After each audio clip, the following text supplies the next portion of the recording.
प्रभु जी राधे राधे। आप सबको राधे राधे। आप सभी अच्छे होंगे, स्वस्थ होंगे और प्रसन्न होंगे। आज की कथा का प्रसंग है, बहुत ही सुंदर प्रसंग है, बंधन।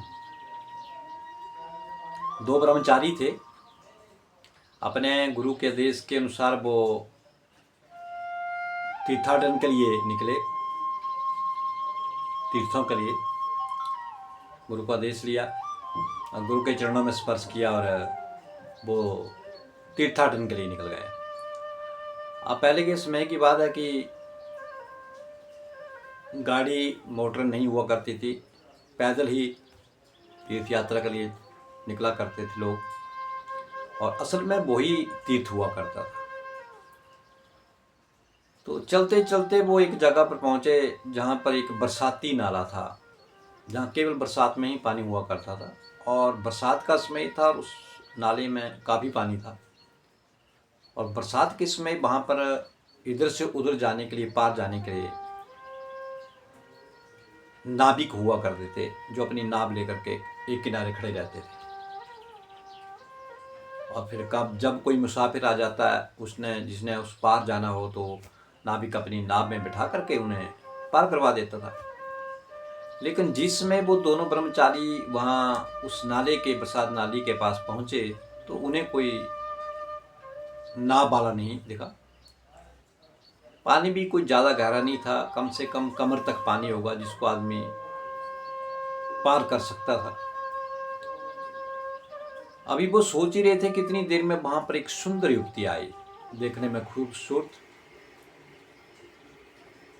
शायद वो किसी नाविक की तलाश कर रही थी, किसी नाव वाले की तलाश कर रही थी पार जाने के लिए। तो उन दोनों ब्रह्मचारियों ने जब उसे देखा कि शायद ये पार जाने के लिए नाविक की तलाश कर रही है, नाविक वाले को ढूंढ रही है, तो पहले वाले ब्रह्मचारी ने कहा, एक ब्रह्मचारी ने कहा कि आप क्या ढूंढ रहे हो? उसने कहा, लड़की ने, जो पार जाना चाहती, कि मैं इस नाले को पार करना चाहती हूँ, लेकिन मुझे डर लग रहा है और शायद यहाँ पर कोई नाव वाला भी नहीं है। तो ब्रह्मचारी ने कहा कि मैं आपको पार करवा देता हूँ। तो सुंदर युवती ने कहा कि आप कैसे पार करवाओगे? तो ब्रह्मचारी ने कहा कि आप बुरा न मानो तो मैं आपको उठा करके नाला पार करवा दूंगा। और उस ब्रह्मचारी ने क्या किया, उस सुंदर लड़की को, उस युवती को अपने दोनों बाजुओं पे उठाया और उसे वो बरसाती नाला पार करवा दिया और उसे वहां पे पार जाकर के उतार दिया। अब ये दूसरा वाला ब्रह्मचारी ये सब देख रहा था कि इसने क्या किया, कि उस सुंदर युवती को अपनी दोनों बाजुओं पे उठाया और नाला पार किया, उसे पार उतार दिया। अब वो तो पार, पहले वाला ब्रह्मचारी तो पार उस लड़की के साथ पहुंच ही गया था। अब दूसरा ब्रह्मचारी भी जैसे तैसे वो भी पार पहुंच गया। आगे वो तीर्थों के लिए निकल गए। बहुत दिन हो गए। जो दूसरे वाला ब्रह्मचारी था, उसने पहले वाले ब्रह्मचारी से पूछा, कहने लगा उससे, मेरे मन में बहुत दिनों से एक विचार था, एक बात थी, मैं आपसे कहूँ या ना कहूँ, इसी असमंजस में था कि मैं इस बात को पूछूं या ना पूछूं आपसे। तो पहले वाले ब्रह्मचारी ने कहा कि पूछो, क्या बात है, कौन सी ऐसी बात है कि आप पूछना चाहते हैं बहुत दिनों से? तो दूसरे ब्रह्मचारी ने कहा कि हम हैं ब्रह्मचारी और हमें गुरु जी का आदेश है कि हमें किसी भी स्त्री के पास, किसी भी स्त्री का संग, किसी भी स्त्री को देखना नहीं है, ना स्त्रियों के पास जाना है, इस बंधन में नहीं बंधना है।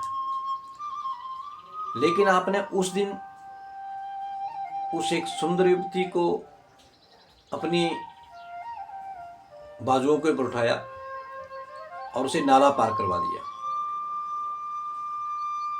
तो ये आपको नहीं करना चाहिए था,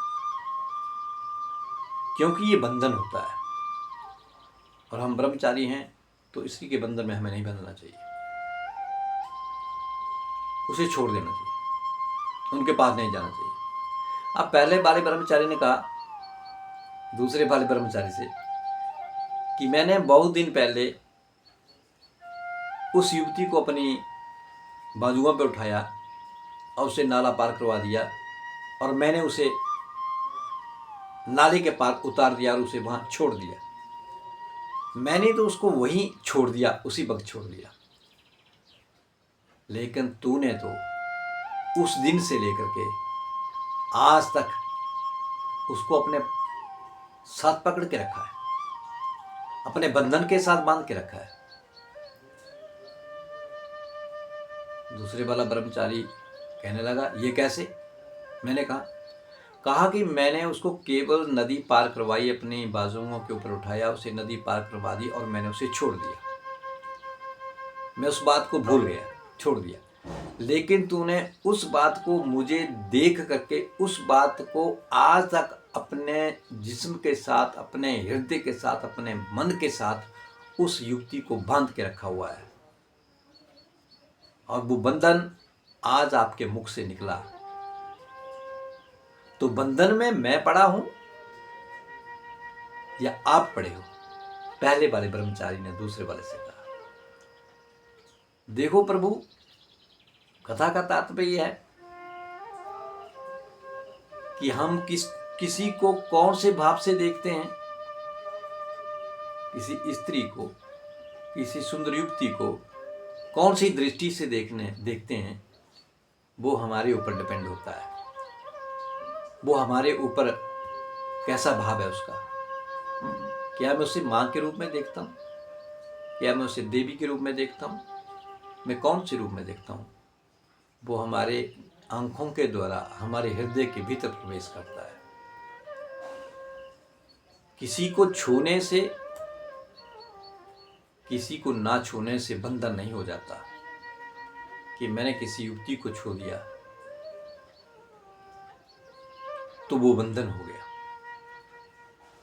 मैंने किसी को देख लिया कि बंधन हो गया। भले ही वो आपके बगल में है, बगल में बैठे हो, आपके सामने बैठे हो, आपकी निगाह कैसी है, कौन सी दृष्टि से आप उसे देखते हो। अगर उस दृष्टि के द्वारा देख करके अगर आपने उसको अपने हृदय में बसा लिया तो ये बंधन है, वो बंधन है। लेकिन देख करके उसे अनदेखा कर दिया, वो बंधन नहीं है। देखा उसको, ठीक है। कौन से बाप से देखा? माँ के बाप से, देवी के बाप से, बहना के बाप से, बेटी के हिसाब से, कौन से बाप से देखा? ये बंधन मायने नहीं रखता। देखा, भूल गए, वो बंधन नहीं है। लेकिन देख करके उसको अपने हृदय में बसा करके, अपने मन के साथ लगा करके, चित्त के साथ लगा करके, ये बंधन है। फिर ये बंधन हमें आगे बढ़ने नहीं देगा, हमें वहीं पर रोक देगा। और ये बंधन जो है वो संसार के भीतर, के समाज के भीतर हमें बांध देता है, जो हमें उस प्रभु के पास जाने से रोक देता है। तो बंधन बांधना है, अवश्य बांधना है, लेकिन किससे बांधना है? बंधन हो तो उस प्रभु के साथ हो, उस कान्हा के साथ हो, उस प्रभु के साथ हो। वो बड़ा बंधन, जो बंधन कभी न छूटे। और वो बंधन जो है हमेशा हमें सुख ही देगा, दुख नहीं देगा। और संसार से, समाज से, अपनों से, प्राणों से अगर ये वाला बंधन आप डालोगे, हृदय के साथ लगा के रखोगे, तो बंधन बहुत दुख देगा, वो हमें आगे बढ़ने से रोक देगा। इसलिए कौन सी दृष्टि से, कौन सी निगाह से हम किसको कौन से भाव से देखते हैं, वो हमारे ऊपर डिपेंड करता है। किसी को छूने से नहीं, किसी को देखने से नहीं, केवल हमारी जो दृष्टि है वो शुद्ध होनी चाहिए, निर्मल होनी चाहिए, साफ होनी चाहिए। केवल बाहर से देखने से या भीतर देखने से बंधन में बंध जाए तो ये पाप है। इसलिए प्रभु हमेशा बंधना है तो उस मेरे कान्हा के साथ, उस मेरे प्रभु के साथ बने। वो हमें प्रेम, भक्ति ये सब दिखाने वाले हैं। लेकिन संसार के बंधन बांधोगे तो छूट नहीं पाओगे। और बंधे रहोगे और अंत में दुख पाओगे। इसलिए बंधें तो केवल प्रभु से बंधें, उस राधा रानी से बंधें, उस कृष्णा से बंधें, उस हरि से बंधें जो हमें सुख देने वाला हो, जो हमारा आने वाला आगे का समय जो है बेहतर हो, सुख में हो। तो आज की कथा का प्रसंग आपको कैसा लगा? अवश्य लाइक करें और चैनल को सब्सक्राइब करें। सबको राधे राधे।